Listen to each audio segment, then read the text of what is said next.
Hello everyone, कैसे हैं आप लोग। तो लास्ट क्लास में हम लोगों ने ऑटोट्रॉपिक न्यूट्रिशन के बारे में डिस्कस किया था। आपको याद होगा, लेक्चर 1 था वो हम लोगों का, जिसमें ऑटोट्रॉपिक न्यूट्रिशन के बारे में डिस्कस हम लोगों ने किया था। हेटरोट्रॉपिक न्यूट्रिशन के भी टाइप्स हम लोगों ने वहाँ पे डिस्कस किया था। पैरासाइटिक न्यूट्रिशन, सैप्रोफाइटिक न्यूट्रिशन और होलोजोइक न्यूट्रिशन तक हम लोग पहुँच गए थे। ठीक है, और आज हम लोग का मेन क्लास जो है वो होलोजोइक न्यूट्रिशन पे ही होने जा रहा है। होलोजोइक न्यूट्रिशन, पहले आपको मैं एक बार रिकैप करा देता हूँ ताकि आपको दिमाग में आ जाए कि क्या क्या बात हम लोग किए थे। ठीक है, उससे आसानी हो जाएगी आपको याद रखने में। तो हम लोगों ने स्टार्ट किया था लाइफ प्रोसेस के बारे में। उसमें हम लोगों ने लाइफ प्रोसेस का डेफिनेशन किया कि एक लिविंग बींग्स के अंदर जो सारे फंक्शंस हो रहे होते हैं उसे हम लोग लाइफ प्रोसेस कहते हैं। डेफिनेशन हम लोगों ने लिखा कि all the functions taking place inside an organism to stay alive is called life process. फिर हम लोगों ने बात किया कि लाइफ प्रोसेस में चूंकि लाइफ की बात हो रही है तो वहाँ पे लिविंग ऑर्गेनिज्म की बात हो रही है, और लिविंग के कैरेक्टरिस्टिक्स को हम लोगों ने बात किया था। तो हमने बात किया था कि लिविंग वो है जो ग्रो कर सके, लिविंग वो है जो रिप्रोड्यूस कर सके, लिविंग वो है जो कि एक्सटर्नल एनवायरनमेंट से कनेक्ट हो सके। ठीक है, एज पर द सिचुएशन वो एनवायरनमेंट से कनेक्ट हो, एक्शंस ले, मूवमेंट करे, तब वो क्या है, लिविंग है। और कोई एक प्रॉपर्टी जो है वो ये डिसाइड नहीं करेगा कि कोई लिविंग है या नॉन लिविंग। ठीक है, अगर प्रॉपर्टीज पूछे जाएंगे तो सारे के सारे बोलने पड़ेंगे। सिंगल प्रॉपर्टी पे आप डिस्कशन नहीं करेंगे, रिजिड नहीं होंगे, बहस नहीं करेंगे। नहीं तो ऐसा नहीं कह देंगे कहीं कि जो ग्रो करता है, जो भी ग्रो करता है सब लिविंग है। तो ऐसा नहीं है, क्योंकि हमने सुना है, आपने सुना है कि पहाड़ भी बढ़ते हैं। ठीक है, तो ये सारी बातें हम लोगों ने किया था। फिर हम लोग बात किए थे, सीधे हम लोग इंटर किए थे न्यूट्रिशन के बारे में। तो हमने बात किया था कि mode of taking food and utilization by our body. Food लेना और उस फूड का हमारे बॉडी के द्वारा यूटिलाइजेशन, उसे हम क्या कहते हैं, न्यूट्रिशन कहते हैं। फिर हम लोगों ने बात किया था कि न्यूट्रिशन दो तरीके से होता है, एक होता है ऑटोट्रॉपिक न्यूट्रिशन, एक होता है हेटरोट्रॉपिक न्यूट्रिशन। और ऑटोट्रॉपिक न्यूट्रिशन हम लोगों ने बात किया था दो तरीके से हो जाता है, एक होता है फोटोसिंथेसिस और एक होता है कीमोसिंथेसिस। फोटोसिंथेसिस को पूरे डिटेल में हम लोगों ने किया था कि फोटोसिंथेसिस जो है वो सारे ग्रीन प्लांट्स में होते हैं, है ना। फिर हम लोगों ने वहाँ पे बात किया था कि फोटोसिंथेसिस के लिए क्या क्या फैक्टर्स हैं, क्या क्या चाहिए, क्या क्या उनके इवेंट्स हैं, फोटोसिंथेसिस में क्या क्या होता है। तो बेसिकली 4 इवेंट्स हम लोगों ने वहाँ पे डिस्कस किया था। फिर हेटरोट्रॉपिक न्यूट्रिशन में हम लोग स्टार्ट किए थे पैरासाइटिक न्यूट्रिशन के बारे में। तो हम लोगों ने बात किया था कि वैसे ऑर्गेनिज्म जो किसी दूसरे ऑर्गेनिज्म के ऊपर रहते हैं उनमें से न्यूट्रिएंट को सक करते हैं, इसे मेथड को हम पैरासाइटिक न्यूट्रिशन कहते हैं। और जो इस मेथड से न्यूट्रिशन करते हैं उन्हें हम पैरासाइट्स कहते हैं। और जो पैरासाइट्स करते हैं उसका एग्जाम्पल हम लोगों ने किया था, जिन एग्जाम्पल किया था कि हम लोगों ने उसका एग्जाम्पल किया था कस्कूटा, जिसको हम लोग इंग्लिश में से अमरबेल कहते हैं, इंटेस्टाइनल जोंक, लाइस, ये सब उसके एग्जाम्पल्स थे। फिर हम लोगों ने पैरासाइट दो तरीके के भी किया था, एक किए थे हम लोग एक्टो पैरासाइट और एक हमने किया था एंडो पैरासाइट। एक्टो पैरासाइट्स जो थे वो क्या थे, वो कि बॉडी के अंदर मौजूद थे, और endo parasite sorry ecto parasite जो थे वो बॉडी के ऊपर मौजूद थे, जैसे लाइस। और एंडो पैरासाइट वैसे पैरासाइट्स थे जो बॉडी के अंदर मौजूद है। फिर हम लोगों ने सैप्रोफाइटिक न्यूट्रिशन किया था। इतना सारा बात हम लोगों ने पिछले क्लास में डिस्कस किया था, है ना। एक बार मैं आपको रिकैप करवा दिया इसीलिए ताकि आपको याद रखना आसान हो जाए। ठीक है, पूरी कोशिश की जाएगी कि आपको आसान से आसान तरीके से बताई जाए और उतना ही बताया जाए जो कि आपके लिए काम का हो। ठीक है, बहुत ज़्यादा एक्स्ट्रा नहीं बताया जाएगा। ठीक है, क्योंकि बहुत ज़्यादा एक्स्ट्रा बताना सही नहीं रहेगा।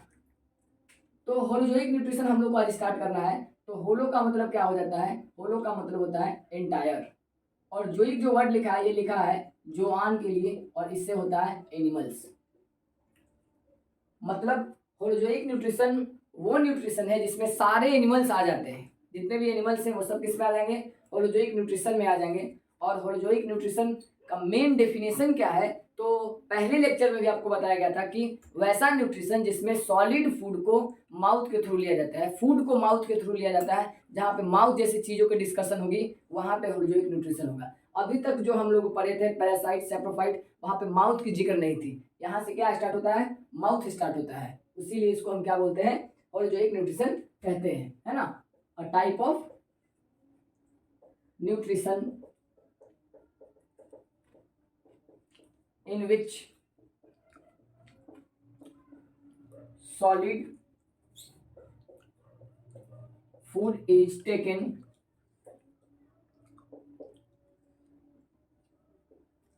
through mouth।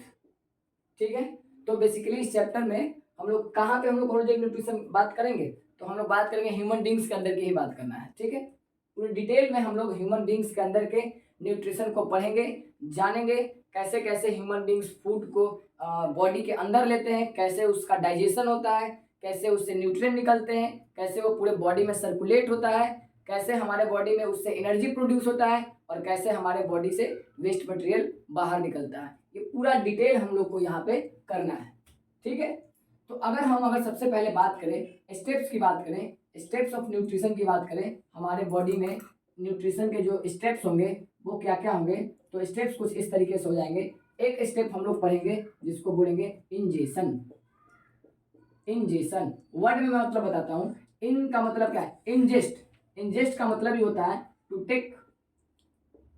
Take inside, to take inside. What is ingestion, तो ingestion is the process of taking food in our mouth या in our body. What is ingestion, ingestion is the process of taking food in our mouth. Clear है, ingestion क्या होगा, the process of taking food in our mouth is called ingestion. तो हम लोग लिख लेंगे the process of taking food in our mouth is called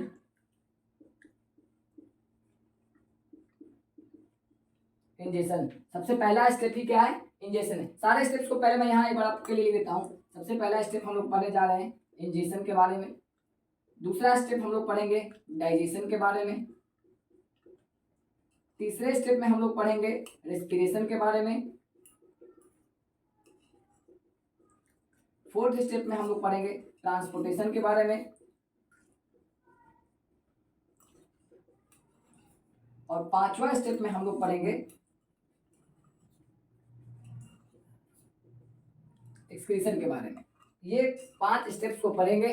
पांचों के पांचों स्टेप सीक्वेंशियल है। पहला है इंजेशन। इंजेशन क्या है, खाना खाने को इंजेशन बोलेंगे, सीधी बात। डाइजेशन, जो खाना खाए उसके बॉडी को यूज करने को, बॉडी में डाइजेस्ट होने को, है ना, सिंपल फूड में कन्वर्ट होने को हम डाइजेशन कहेंगे। दूसरा क्या है, रेस्पिरेशन। रेस्पिरेशन क्या होगा, तो जो फूड डाइजेशन के रिजल्ट में आया उससे हमारे बॉडी में एनर्जी बनेगा, उसे हम कहेंगे। तो ठीक है, क्या क्या बात करेंगे स्टेप्स में, क्या आ जाएगा, इंजेशन, डाइजेशन। अच्छा क्या तो बता रहा था मैं, सॉरी डिस्टर्ब हो गया। Ingestion, digestion, respiration, transportation, excretion. इसमें फूड लेंगे, फूड को खाएंगे, उसको इंजेशन कहेंगे। उस फूड का वो कॉम्प्लेक्स फूड होगा, वो जब सिंपल में कन्वर्ट हो जाएगा उसे डाइजेशन कहेंगे। फिर उस फूड से हमारे बॉडी को एनर्जी मिलेगा, उसे हम रेस्पिरेशन कहेंगे। एनर्जी जब मिलेगा तो हमारे बॉडी में बहुत सारी चीज़ों का मूवमेंट होगा, ब्लड मूव करता है, वो ट्रांसपोर्टेशन का हिस्सा होगा। उसके बाद हमारे बॉडी में जो वेस्ट मटेरियल बनेगा उसको बॉडी से बाहर निकाल देंगे और वो एक्सक्रीशन में आ जाएगा। ठीक है, ये 5 स्टेप्स है। इन्हीं 5 स्टेप्स को हम लोग बारी बारी से बहुत ही आराम तरीके से धीरे धीरे पढ़ेंगे। ठीक है, तो इंजेक्शन तो हो गया आपका कि द प्रोसेस ऑफ, मैं बताया हूँ इंजेस्ट का मतलब ही क्या है, टू टेक इनसाइड। तो the process of taking food in our mouth is called ingestion. Clear है, अब इंजेशन माउथ से स्टार्ट हुआ है। ठीक है, तो जरा हम लोग माउथ के बारे में बात करेंगे कि माउथ में क्या क्या चीजें हैं, कैसे कैसे काम होता है। ठीक है, देखते हैं माउथ में क्या क्या है। तो बात करते हैं हम लोग किसके बारे में, mouth. Mouth is also called buccal cavity, also called oral cavity. Mouth को और क्या कहेंगे, बकल कैविटी कहेंगे और ओरल कैविटी कहेंगे। अब हमारा जो माउथ है ना वो कुछ इस तरीके से 2 हिस्सों में डिवाइडेड है। एक है हमारा अपर जॉ और एक है हमारा लोअर जॉ। जबड़ा in Hindi, upper jaw, lower jaw. Upper jaw को हम लोग कहते हैं मैक्सिला, तो क्या नाम है, मैक्सिला। लोअर जॉ को हम लोग कहते हैं मैंडिबल। मैंडिबल याद कैसे रखेंगे, मैक्स का मतलब क्या होता है, मैक्सिमम। मैक्सिमम जो जॉ बड़ा है उसका नाम क्या है? मैक्सिला।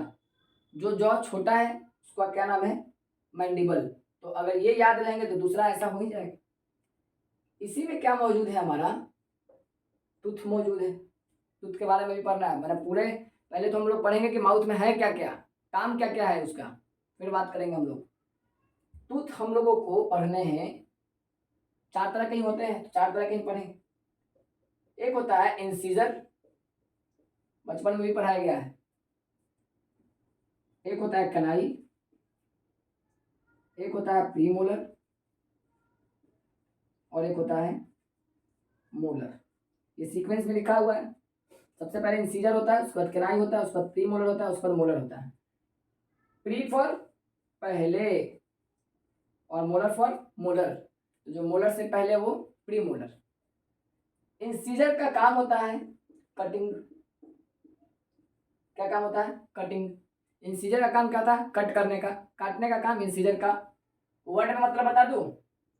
इंसीजर का मतलब होता है इंसाइज, साइज में लाना। साइज में कैसे लाएंगे? किसी चीज को काट के ही साइज में लाएंगे। किनाई का काम होता है टीयरिंग, फाड़ने का काम है। तो जो लोग फ्लेश खाते हैं, मांस खाते हैं, कच्चा मांस खाते हैं, मांस की मांस समझ लीजिएगा आप लोग, तो उसके पास क्या है? किनाई टीथ ज्यादा होता है। जैसे टाइगर, लोयन, डॉग, इन सब के पास किनाई टीथ ज्यादा होंगे। हम लोग के पास थोड़ा कम है, हम लोग सॉफ्ट फूड खाते हैं।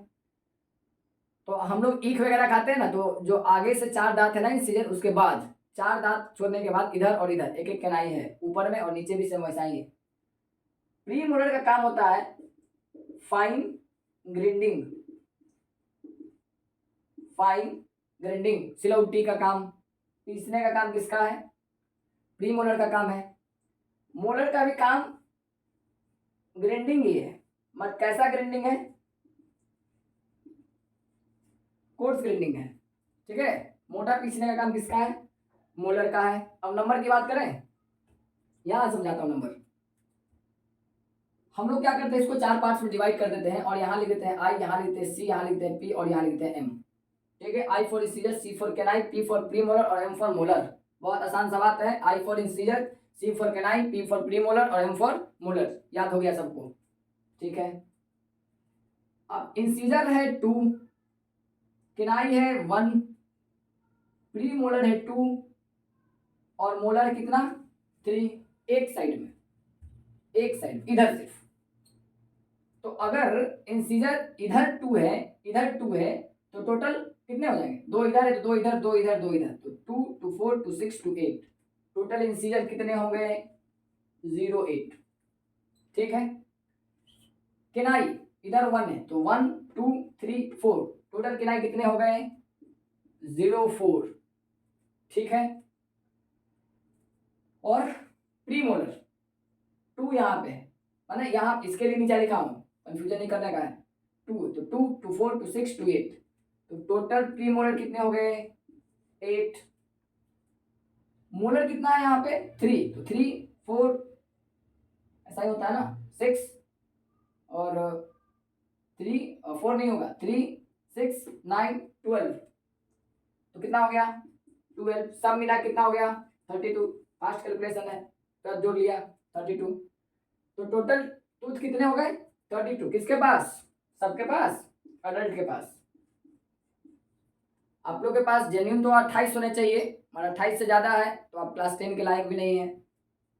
ठीक है, मतलब लायक कहने का मतलब कि आपको और आगे होना चाहिए था। अब 10 में है, कोई दिक्कत नहीं है, बहुत समय है अभी, आराम आराम से धीरे धीरे पढ़ते रहना है। एक साल में एक क्लास पार कर जाना है बस। बस इतना ध्यान रखना है कि एक साल में एक क्लास पार करना है, बहुत ज़्यादा टेंशन लेने की जरूरत नहीं है। ठीक है, पास हो गए तो ठीक है, नहीं पास हुए कोई बात नहीं, अगले साल पास हो जाएंगे। चलिए, यहाँ तक की बात हो गई। सारी की सारी बातें तुथ की हो गई। 2-3 बात और बताता हूँ तुथ के बारे में। कभी कभी क्या होता है ना कि हमारा जो माउथ का पीएच होता है ना, माउथ पीएच अगर वो 5.5 से बिलो जाएगा तो हमारा जो दांत है वो टूथ जो है वो डिके करना चालू करता है, जिसको हम कहते हैं टूथ डिके। कब ऐसा होगा? जब हमारे माउथ का पीएच का जो वैल्यू है वो बिलो 5.5 जाएगा। ठीक है, और ये कब होगा? रात में जब खाना खाने के बाद हम लोग सोएंगे बिना ब्रश किए। ठीक है, तो जो फूड पार्टिकल्स जो हमारे माउथ में है वहाँ पे कुछ माइक्रोब्स बैक्टीरिया ग्रो करेंगे, उसको सराएंगे, उसको एसिड बन रिलीज करेंगे, और वो एसिड जो है हमारे माउथ के पीएच को 5.5 से नीचे ले जाता है। और जब हमारे माउथ का पीएच 5.5 से नीचे जाएगा तो हमारा टूथ जो है वो डिके करना चालू करेगा, सड़ना चालू करेगा, और उसे हम कहते हैं dental cavity. Formation of holes in our tooth is called dental cavity, also you can say dental caries. ठीक है, अब ये बात तो पता ही होगा ना कि माउथ में जो हमारा जो टूथ है उसमें एक इनामेल होता है, इनामेल होता है, हार्डेस्ट ये सबस्टांस भी होता है ना, ये हार्डेस्ट सब्सटेंस होता है। ठीक, अब क्या है कि बस एक दो बात और बात करेंगे कि किसी किसी का देखिएगा गम्स के नीचे जो है वो येलोइश कलर का सब्सटेंस डिपॉजिट हो जाता है, येलोइश कलर का सब्सटेंस डिपॉजिट होता है, उसको हम बोलते हैं डेंटल प्लेक। क्या बोलते हैं? Dental plaque, PLAKUE, dental plaque. क्या dental plaque? Deposition of yellowish substance on our gums on our tooth is called dental plaque. और एक दो बात बता दूं लास्ट, टूथ के बारे में लास्ट, दांत का जो पोर्शन विजिबल है उसको हम बोलते हैं क्राउन, और जो पोर्शन नहीं दिख रहा है उसको हम कह देते हैं नेक। क्लियर है? क्राउन हमें दिखेगा, नेक हमें नहीं दिखेगा। ठीक, क्राउन माने मुकुट जो ऊपर होता है, जो दिखता है। तो दांत का जो पोर्शन विजिबल है वो क्राउन है, जो नहीं विजिबल वो क्या है? नेक है। अभी क्या बात किया? माउथ हम लोगों ने स्टार्ट किया, और हम लोगों ने माउथ में बात किया कि दो जो है, अपर जो है, लोअर जो है, अपर जो को मैक्सिला, लोअर जो को मैंडिबल, और तो चार टाइप के पढ़े हम लोगों ने, इंसीजर, केनाई, प्रीमोलर, मोलर। फिर इंसीजर को कटिंग टीथ, केनाई को टीयरिंग टीथ, प्रीमोलर को फाइन ग्रेनिंग, और मोलर को कोर्स ग्रेनिंग। कोर्स मीन्स मोटा, मोटा पीसने का काम, और फाइन मतलब पतला। और बस हो गया, माउथ में टूथ की बात हो गई। अब हम टंग के बारे में बात करेंगे। ठीक है, तो माउथ के बारे में बात हो गई, टंग के बारे में बात करें। टंग, ठीक है, जीभ, इन हिंदी इट्स जीभ। अच्छा, इसको इंग्लिश में ना हम लोग लिंगुअल भी कहते हैं, ये याद रखना है। Lingual, tongue for lingual. सुने होंगे आप लोग, व्हाट इज योर लिंग्विस्टिक, तुम्हारी मातृभाषा क्या है? तो लिंगुअल फॉर टंग। अब टंग क्या है? एक मस्कुलर ऑर्गन है जो एक तरफ से पीछे के साइड से अटैच है हमारे माउथ में, और आगे के साइड से फ्री है, पूरे मुंह में घूम सकता है। टंग है ना, है क्या? इट इज मस्कुलर ऑर्गन, है ना, attached from one side, side and, and लिख देते हैं ज्यादा अच्छा रहेगा, and freely movable, and freely movable from another side. ठीक है, क्या है ये? मस्कुलर ऑर्गन है जो एक तरफ से अटैच है, दूसरी तरफ से फ्री है, और सब जगह घूम सकता है। सब जगह मतलब कहाँ? मुंह के अंदर बस, और कहाँ घूमेगा? और काम, फंक्शन, फंक्शन बताता हूं मैं, ऐसे लिख देता हूं ना, फंक्शन करके, फंक्शंस। सबसे पहला function, it detects,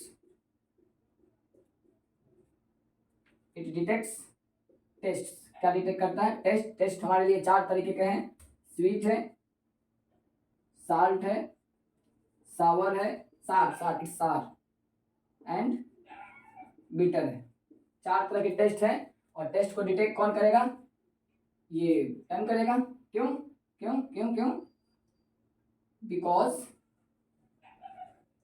tongue contains, tongue contains millions of taste buds. क्या होते हैं इस पे? मिलियंस ऑफ टेस्ट बर्ड्स होते हैं, जो कि चार तरह के टेस्ट को डिटेक्ट करते हैं। ठीक है, एक काम हो गया। दूसरा काम क्या है? It mixes the food with saliva. क्या करता है? सलाइवा को नहीं, फूड को, फूड में सलाइवा को मिक्स करता है, ठीक है, माने फूड का पेस्ट बनाता है। फूड का पेस्ट कौन बनाएगा? टंग बनाएगा। तीसरा काम समझिए, इट हेल्प्स इन स्पीकिंग, बोलने में मदद करता है। बिना जीभ का कैसे बोलेंगे? जीभ पकड़ के बोल के देख लीजिए, मालूम चल जाएगा जीभ का इंपॉर्टेंस क्या है। फोर्थ क्या रह गया? Mixes the food with saliva हो गया, इट हेल्प्स इन स्पीकिंग हो गया, इट क्लीन्स आवर माउथ। जब दांत में कुछ फंस जाता है तो उसको साफ करने का काम किसका है? जीभ का है, ठीक है। तो ये बात किसके बारे में हो गई? टंग के बारे में। कहाँ पे होता है ये भी बता दूं, कुछ इस तरीके का। ये जो रीजन है ना, ये पूरा रीजन, ये रीजन है स्वीट का रीजन, स्वीट रीजन। उसके बाद का जो रीजन है इधर में और इधर में साल्ट का रीजन। इसके बाद का जो रीजन है वो है सावर, और अंदर में जो बचा वो क्या हो गया? बीटर, ठीक है, क्लियर है ना। तो अब सवाल ये आता है कि जब हम लोग खाते हैं कोई भी खाना, कोई भी चीज़, तो हम लोग को ये सोच के तो हम लोग कुछ जीभ पे रखते नहीं है कि कहाँ रखेंगे तो मीठा लगेगा। कहीं भी चीनी रख लिए फिर भी हम लोग को मीठा क्यों लग जाता है? क्यों? चीनी का पार्टिकल जब टंग पे आएगा ना, सलाइवा रहेगा ना, तो डिजोल्व होगा, पार्टिकल्स डिजोल्व होंगे तो पूरा फैलेगा टंग पे, तो हमको टेस्ट डिटेक्ट हो जाएगा। और फिर भी अगर कोई चेक करना चाहता है, रिजिड हो जाएगा कि नहीं ऐसा तो नहीं होता है, तो हम कर सकते हैं। इतने दूर में टेप चिपकाइए, जीभ का फ्रंट पोर्शन पे टेप चिपकाइए खूब अच्छा से, बीच वाले पोर्शन में चीनी का पार्टिकल रखिए, क्रिस्टल्स रखिए, और देखिए आपको पता ही नहीं चलेगा उसका स्वीटनेस। मगर बहुत देर के बाद मालूम चलेगा, जब पूरा गल जाएगा और टेप के अंदर से भी जब चला जाएगा वो, तो आपको मालूम चल जाएगा। तो ये बात हो गई किसके बारे में? टंग के बारे में। एक बार फिर से बता देता हूँ कि मस्कुलर ऑर्गन है जो कि एक तरफ से अटैच है, दूसरी तरफ से फ्री है। फंक्शन क्या है? तो टेस्ट को डिटेक्ट करता है। क्यों? क्योंकि इस पे मिलियंस ऑफ टेस्ट बर्ड्स होते हैं, चिड़िया नहीं है ये, ठीक है, बर्ड्स BUDS। फिर क्या करता है? ये फूड को मिक्स करता है सलाइवा के साथ, बोलने में मदद करता है, और ये हमारे माउथ को भी क्लीन करता है। ये इतने सारे काम हो गए किसके? टंग के। अब हम लोग आगे बात करें। अब हम लोग थोड़ा सा इस पे फोकस डालें, सलाइवा पे। What is saliva here? तो बात करें जरा हम लोग किसके बारे में? सलाइवा के बारे में। What is saliva? तो पहले तो ये समझ लीजिए ना कि है क्या ये सलाइवा। तो it is watery fluid secreted from salivary gland, ठीक है। ये एक वाटरी फ्लूइड है जो कहाँ से सिक्रेट होता है? सलेवरी ग्लैंड से होता है। आप देखें, सलेवरी ग्लैंड्स वैसे स्पेशल ऑर्गन्स या स्ट्रक्चर्स होते हैं जो हमारे बॉडी में सिचुएटेड होते हैं, जो कुछ केमिकल सब्सटेंस को रिलीज करते हैं। और जो केमिकल सब्सटेंस को रिलीज करते हैं वो दो प्रकार के हो सकते हैं, वो इधर हार्मोन हो सकते हैं या वो एंजाइम हो सकते हैं, ठीक है।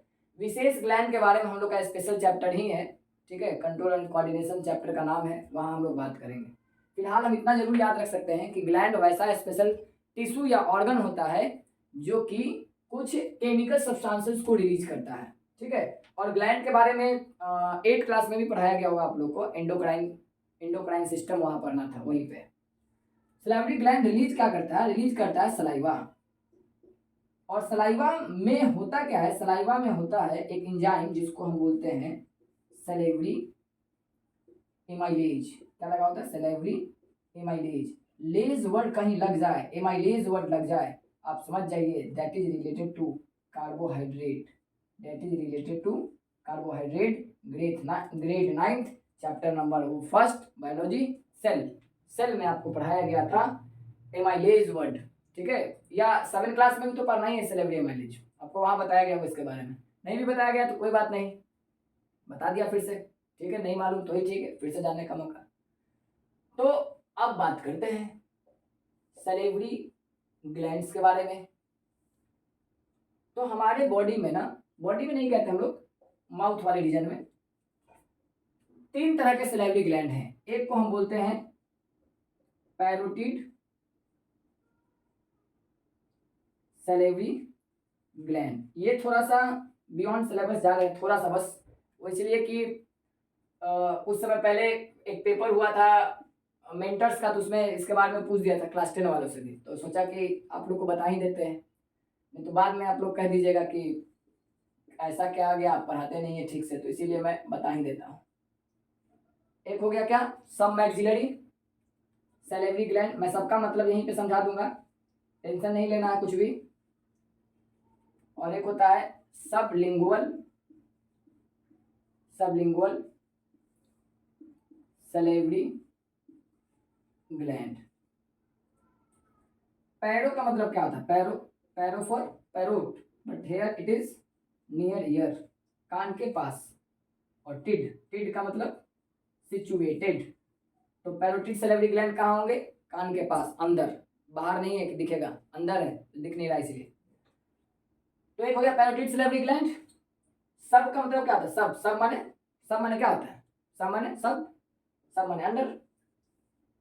और मैक्सिला, मैक्सिला, याद करिए मैक्सिला, अपर जॉ का मतलब जो माउथ है ना, माउथ के अंदर, जो सीलिंग ऑफ द माउथ उसके ऊपर मौजूद है कौन, सब मैक्सिलरी सैलिवरी ग्लैंड।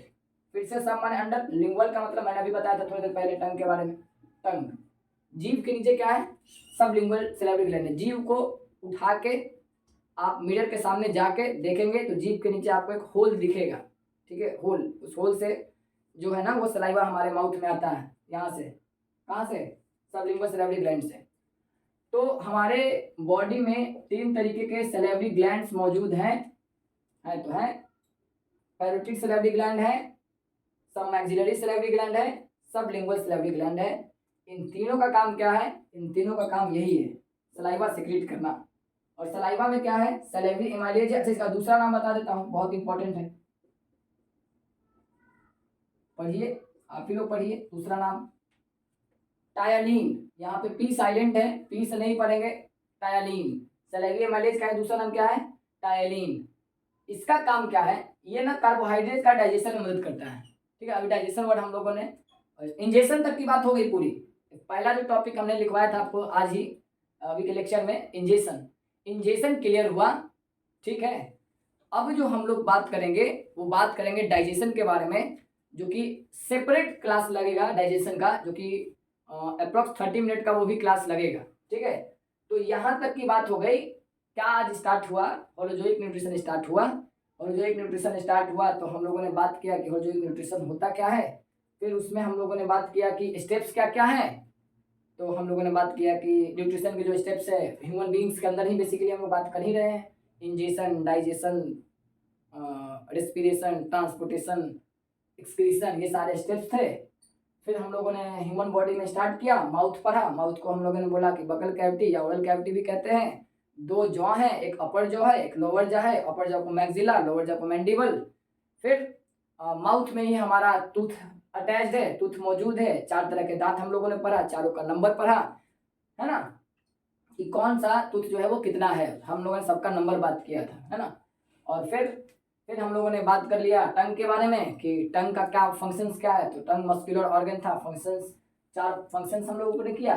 फिर हम लोगों ने सलाइवा के बारे में स्टार्ट किया। सलाइवा जो है वाटरी फ्लूइड है, जो कि सैलिवरी ग्लैंड से रिलीज होता है। सैलिवरी ग्लैंड क्या है, वैसा ग्लैंड से जो सलाइवा रिलीज करता है। सलाइवा में होता है सैलिवरी एमाइलेज, जो कि एक इंजाइम है। मैं बोला था ना कि ग्लैंड है तो इंजाइम केमिकल सब्सटेंस रिलीज करेगा। ये जो केमिकल सब्सटेंस रिलीज कर रहा है उसका नाम क्या है, सैलिवरी एमाइलेज या टायलिन। और सैलिवरी ग्लैंड जो वो 3 तरीके के हैं, सिर्फ 3 तरह के ही हैं, इससे ज़्यादा नहीं है। और यहाँ तक की पूरी बातें हो गई। अब जब हम लोग फिर मिलेंगे तो हम लोग बात करेंगे इसके आगे, डाइजेशन के बारे में बात करेंगे, ठीक है। धन्यवाद।